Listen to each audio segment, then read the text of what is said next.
buzz through some of this roll call stuff. We've got a lot going on today. Make sure everybody's here real quick. So releases from Juvenile. Looks like there's a couple. 17-year-old, he was released there for juvenile handgun possession charge. 13-year-old, released back over to Myatt Drive. He was in there for ag robbery.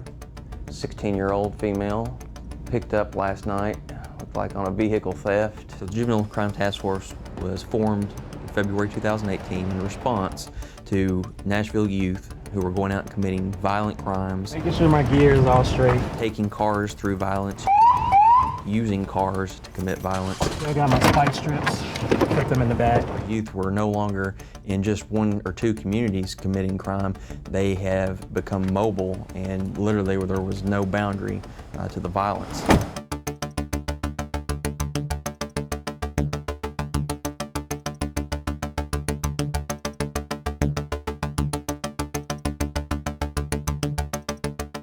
When we hit the streets, it's simple. We don't want any community member becoming a victim of violence, so we're going to try to get as many youth off the streets possessing guns and stolen vehicles as possible.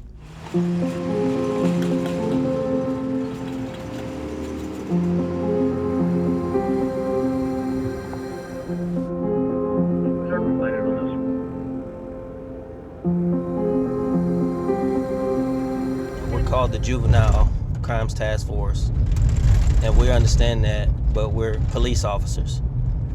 So we don't overlook any crime that's going on because it's not involving a juvenile. We're truly out here trying to make a difference by being proactive and stopping crimes that often lead to extreme violence. We work as a team a lot, so somebody will suggest an area and we'll all go and we'll flood it. Just letting them know that we're not going anywhere. We understand that you're committing crime that's having an impact in the communities, and we're not going anywhere until you decide to quit participating in those behaviors. Just any type of crime that may be going on around us, that's what we're looking for. Juveniles in particular, juvenile in possession of handgun, stolen vehicles, robberies, you name it. That's what we're looking for. Really, it's just being in that moment or being in that area that we know crime happens and trying to see if we can stop it or see a crime being committed. You're seeing more kids stealing cars and more kids in possession of handguns. That's a deadly combination, isn't it? Yes, that's exactly what I call a recipe for disaster. They'll start with auto theft, and then it just seems to escalate. It almost immediately will go to a violent crime, such as robbery, carjacking, aggravated assault, worst case scenario, a homicide. There's no predictive analysis going to tell you where the crime's going to occur when dealing with these kids. It's just completely random. So we decided to focus on where the kids actually live, where they reside, where they hang out, where they go to school. They will, a lot of times, leave their cars parked around this block that are stolen. So what we'll do is we'll kind of check the area, look for cars that are out of place. Since we're here every day, we kind of get to know the cars that belong and don't belong. So when we see something kind of out of place and maybe parked kind of off, that just doesn't kind of match the area, we'll check that tag, make sure it's not a stolen car. And there's no rush for this, but can you have everyone switch over? We just touched base with the aviation unit, so alerted them to our location. They're going to get up above us and kind of surveil the area, and they'll be able to immediately respond should we have a offender take off from us on foot or in a vehicle, and that kind of alleviates us from having to put as much immediate pressure on the subjects. That kind of lets us hold back, and we can then make better decisions after sitting back and thinking about things rather than having to make immediate decisions. Everyone, you guys, we're out with you over North Nashville right now. Looks like they've got some subjects detained here. What's your first name? I got to the end of the block, I saw one of them like come up to the edge of the sidewalk and see where I was at, and then walk back down to the car. That's when I turned around back on them. And they, just the gentleman that lives here. Okay. He said that Yeah. they don't live here, got no Yeah. reason being here. And if they were hiding something. Yeah, we can give a look. They gave us consent. So, very odd, very odd. So they gave him consent to look inside the vehicle. This is not even their house. No, so obviously lots of red flags going on here. No reason to pull in here. The owner of the residence doesn't know him, never seen the car before, never seen the occupants. Doesn't make any sense for them to have pulled in here, other than they saw law enforcement behind them. I'm from Detroit, Michigan. I've seen a lot, so when I'm interacting in different situations with individuals, I kind of see where their frustration is coming from. I know how growing up in challenging situations and challenging neighborhoods, I know how it can affect how you become and how you grow. So this is the stolen right here. What all the data you got on it? It was taken from, looks like Greenville Mall. Victim lost their keys and somehow made its way into the suspect's hands, and now here we've located the vehicle. And the tag that's on the vehicle, was that supposed to be there, or has that been changed out? So the tag that's now on this car was not the tag that was on it when it was stolen. So the suspect, to try to elude us, has taken the tag that was on that vehicle off and obtained this temporary tag. Back to the 2017 Subaru. So that's a real one. So it's supposed to be on a Subaru Outback. So they've stolen this. The likelihood of them coming back and using this in another crime is extremely high. So the fact that we just removed this from their grasp is huge for the police department and the community here in Nashville, because we know that at some point in time, whoever has the keys to this car is going to come back, get in this car, and they're going to go out and use it in another crime, whether it be a theft, a robbery, a carjacking, aggravated assault, homicide, whatever it might be. We know taking this just remove them from being able to commit another crime. So you're potentially preventing a much more serious crime. Absolutely, because again, we talked about it being a gateway behavior, especially with these youth that we're dealing with. We know they're just taking this car to begin their crime spree. This is the tip. You never know what's going to happen. Being on the streets and having a little bit of experience, the thing that keeps me going are the really chaotic scenes or the moments where you can truly help somebody out and see that you've made a difference.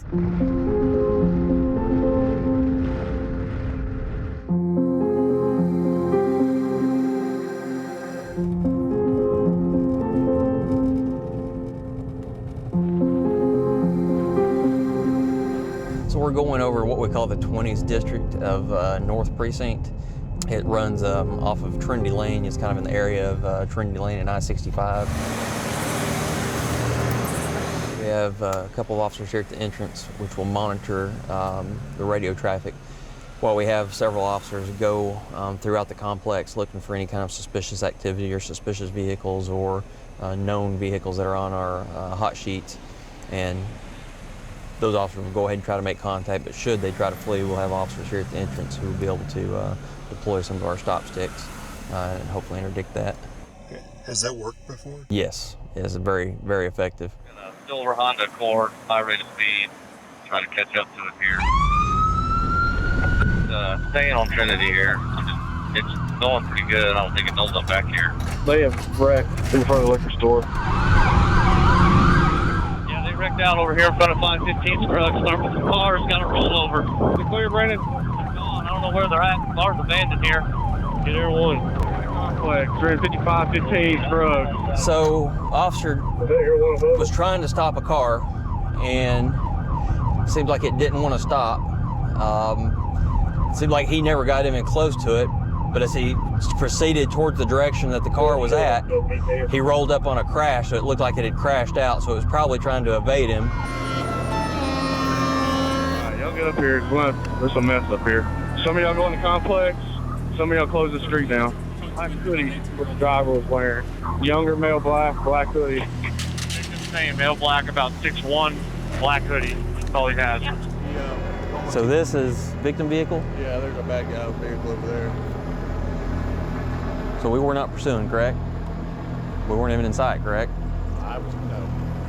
21, we've got a wall in the car. I mean, yeah, I was inside. He went right past me. 101. I was turning left. 265. You, I'm talking about tenant. Inspector Nelson Rowan. Okay. 12-3. So he went by you, you was going the opposite direction. Yeah, he almost T-boned me. Okay. So essentially we had an officer that was sitting up there with us waiting, looking. He sees this car drive by at like 90 miles an hour. He's like, okay, there's something definitely up with that. So he pulls out to try to get caught up with it.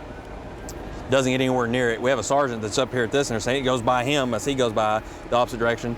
This gentleman's pulling out to turn left to go back towards the interstate here. Doesn't see him, he's driving so fast. But that's a suspect vehicle. He ends up over here. Everybody reported that the suspect took off running that direction. But we have at least one detained right now up here in the apartment complex. Special car, stand by to copy on a Bolo for a 53 Paul Victor vehicle coming out of the Walmart. And the suspect vehicle came by me, I would guess somewhere between 80 and 90 miles an hour. Just zooming, you know, came right by me, window to window, to the point where my car like rocked. Like you know, when you're on the side of the interstate and the car passes you and you kind of feel that car rock. He came by me so fast, and you know, I didn't know if he had just, you know, committed some, you know, violent crime or some violent act, was trying to flee the scene. Man, Lieutenant Wiley, what's your name? You don't have to tell me your name. I told you my name. What's your first name? Where do you go by? What are you driving so fast out here for, man? Huh? It wasn't you. You really gonna lie to me? Really gonna lie to me? The son of the vehicle owner let mom let him borrow it. Yeah. He was up at the store. Yeah, we have our suspect. And he called mom at 9:30, 9:27, said, Here, let's dispatch take the 99 for this. just right. Yeah. Right. Okay. Just, Okay. Freshly stolen.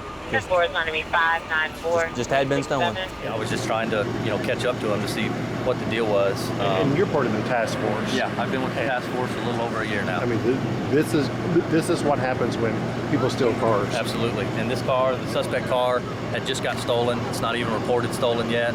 I don't think the owner even knew it was stolen until we contacted her. Yeah, so while we're sitting here involved in this incident, Madison has two juveniles go into the Walmart parking lot, and ladies coming out of the store carjack her vehicle and take off in her car. So that'll be, when we get this cleared up, it'll be a vehicle we're going to try to get back off the streets as quickly as possible. We know that's just going to continue to escalate. It's already escalated to a robbery. So we know they're described as young individuals, so probably juveniles, and armed. So perfect combination of something bad happening in a stolen car, juveniles, and guns.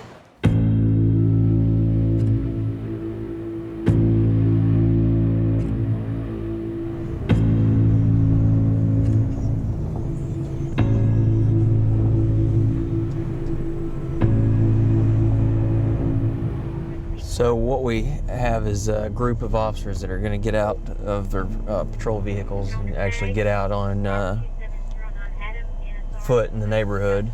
Once the officers are observed, that word will get around rather quickly, and at that time we'll see if there's any type of movement or suspicious activity. I still got eyes on him. They're walking towards Dumpster Alley right now. He may have just handed his pack to the female. He's met his weight man. Walking towards them. We'll see.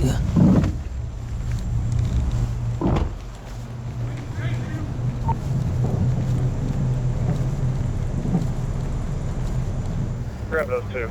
How y'all doing? These? Yeah, grab both of them. Hey, get that thing out. Everything all right? You have no weapons or anything on you? You want to search me? You mind if I pat you down real quick? I appreciate it. Okay, I appreciate it. You will face that way for me. Anybody got gloves on? I can put them on. The gun's laying out where he threw it. I just don't want to mess with it. So we know if it's stolen or not. It's it right there. Okay if I move my car? Hang on just a second. Is that your vehicle? Would you mind if I just check your ID and registration just to make sure they matched? And then absolutely. You got any weapons on you? Mr. Taz, you got anything in the car we need to put out? Call their shootout down here. Where? Call me David.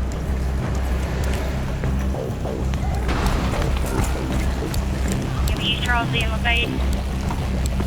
Guys, stay over here. Sorry. If you're dealing with somebody, stay with them. He's Herman's down here. notifying them. Male black, white tank top, blue shorts, black shorts. Drive back towards Claiborne, on Cannon. Back towards Claiborne on Cannon. Male left on Claiborne. Left on Claiborne. 20, I got it. What's your 2020? Claiborne and Cannon. That's okay. Shot 5 more coming in front of you. Alright, get Central down here, Central Flex, and Hermitage down here until we get this figured out. Okay, I've got 510 Charles, Claiborne, and Cannon looking for you guys. Where are you in that area? Walk over to our cars on Charles E. Davis. Just have Hermitage and Central flood this area so we can deal with this without having gunshots going around us. So we had one individual that we'd watching on cameras that we initially got directed to over here. Well, as we were walking up on him, he threw a gun. So we had him detained. While that was going on, we heard shots being fired over here near Claiborne and near Lafayette. So as we rushed over there, we have one individual that flees from us. We get him in custody. He's claiming that he's a narcotics dealer and had a deal go bad. They were shooting at him. We're getting him in custody and walking him back. Shots, 2 different groups of shots fired are being fired over here at University Court. So all at one time, we've got World War III going on. Yeah, because you're down in this car. Yeah. And then all of a sudden. Yeah. You know, 6, 7, 8 police officers here, and right next to us, they're shooting each other. That's a gun? Yeah, it was run empty. We're run empty? Yeah. Barrel still smoking? Pretty much. Yeah. Because the pops that we heard were little. Yeah, 380. So stolen? Haven't done that yet, Okay. but it was run empty right where we started pursuing them on foot. Okay, fantastic. What does that mean, run empty? It means that no more bullets were in the gun, and so the chamber was locked to the rear, showing that the gun is empty. So he fired every bullet he had in it. Yeah. Do we have shell casings over there? That's what we're looking at for. We're looking for that right now because the shots actually started probably right behind this courtyard in the alley here. That's where it came from because we were standing right here at these cars. And I get this going on cops. that guy was seen engaged in some narcotic activity. Started walking away from us, and when he crossed the street, he tossed a gun right before we made contact with him. What kind of gun is it, Speed? It's a Smith & Wesson 40. It's stolen out of Georgia. Stolen in Georgia. Was it fully loaded? It was. One in the chamber, and the magazine was full. Good work, guys. Good work. What's the lesson from tonight? Gun violence is bad. It's bad for our communities. It was almost bad for us. It's happening, and police are right here in the middle of the neighborhood. Yeah, that shows how brazen some of these criminals are. So you didn't get any juveniles tonight? No juveniles tonight, but I think definitely we can say that our communities are safer because of the efforts that we were able to complete by looking for the youth. We know we've gotten 2 stolen cars off the streets tonight. And then here we come down to this community right here, and 2 firearms were taken off the streets in less than 30 minutes, and we're lucky enough to be able to take them off the streets and nobody getting seriously hurt tonight.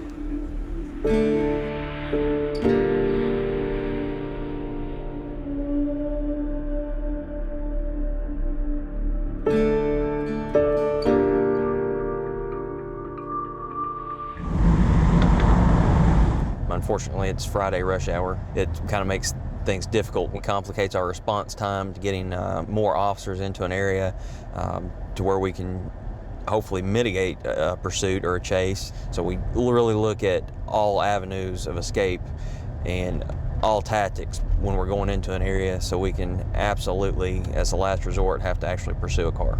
I'm just trying to see what kind of car that was. I've got a stolen car report pulled up right now. Air 1, we see him. You have a traffic stop on the vehicle. Back off, let Air 1 call it. They're going back towards down Batavia. Yep, Air 1 going back towards Batavia. And pulling into a parking spot. Yeah, that's not marked in the church parking lot. See it to your left. Yeah, that's not going to be it.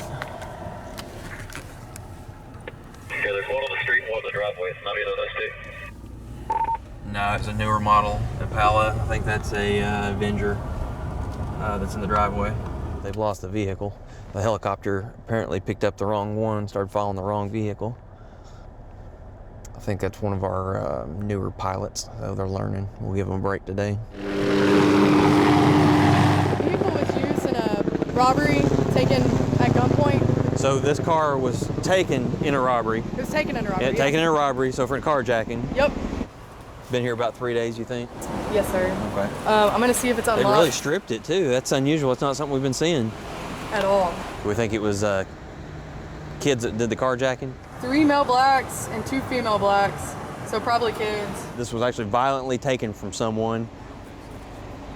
Don't know if it's been used in another violent crime after it was taken. That's usually what we see, is it continues, but with these wheels being removed, that's odd. That's very unusual. It's not what we're seeing, but it was a group that carjacked the vehicle, so it leads me to believe it is kids that did it.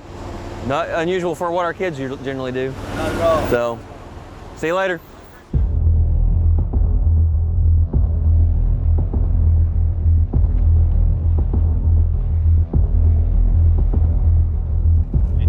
Can you see if everyone's up? I'm behind a 72 vehicle, a white Audi sedan. 10-4, everyone, we see we're over you. The rental taking with keys. So it's a rental vehicle that was rented by someone. They had left their keys in it. Everyone marching on to, I think, north, going over the river. So it got on 65, and it's going to go, sounds like, northbound over the river, 5801. Go ahead. All right, pass 30 lane. Get THP on the phone, see if they've got anybody working. Might be able to assist us if they go out of county. It's our whole traffic problem that we was talking about earlier. Days like this, it's going to go 65 north, not 24, so we'll be heading up to Madison, moving all the way over to the right lane. Air 1 exiting Old Hickory Boulevard. All right, top of the ramp, and he's in the number 2 lane to go right. So he's going to be going into Madison, towards Gallatin. Still number 1 lane, still behind this large green and white moving truck. We'll be getting up in traffic at Gallatin Pike here in just a second. Air 1's up at the red light, 1 street before Gallatin. All right, still stuck behind that white green truck. Air 1, hold the air, they're going to take it. Air 1, drivers out bailing, run to the back of the car, going over the railroad tracks. 20, what's 20? In front of elementary school, onto the elementary school property, falling down 2 officers behind it. K9's coming up. They got him. Suspect in custody? Right on the east side, or the west side of the bridge, over in the grass of the elementary school. You all right? Good job. You got your keys on you? Where's the car at? One side of the side. Watch out. Oh, no. Real, huh? Relax. So this is what we've been talking about the entire time, things that we're seeing here every single week. 17-year-old in a stolen car.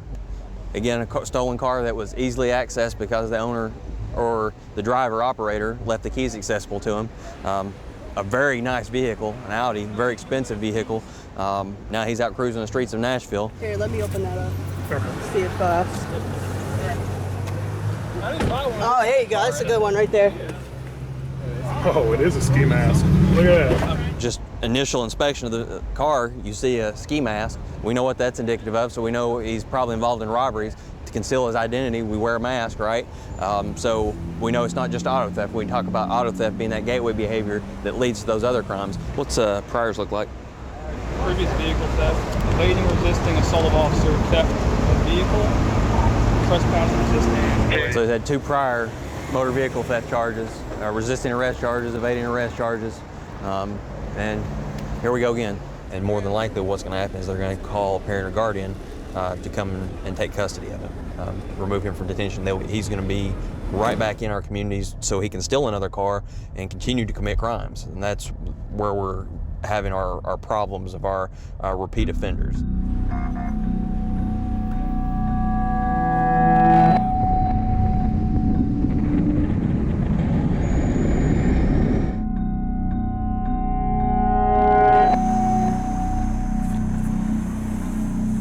So there were 3 individuals sitting in a car in Delway Villa Apartments.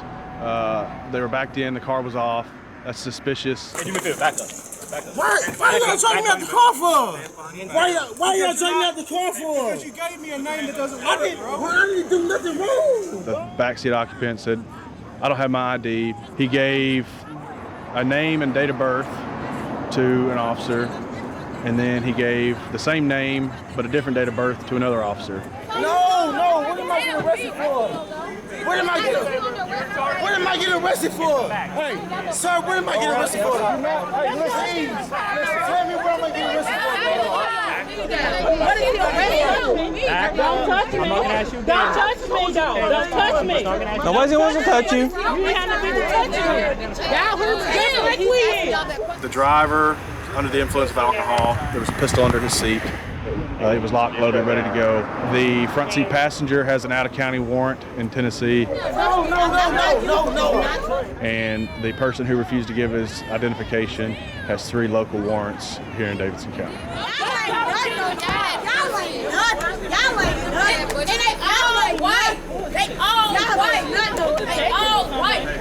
That's what we experience a lot of times in these communities we go into. They have a perception of the police that we're not there to help them. You guys know there's a lot of shooting going on over here. That's all we're trying to do, stop that. Golly day. You guys live over here, you know what it's like. You know, we just want to get these guns off the street. That's good. That's good. We're constantly having to, go the extra mile to really explain why we're there. It's hard stuff, but we're going to keep at it every night.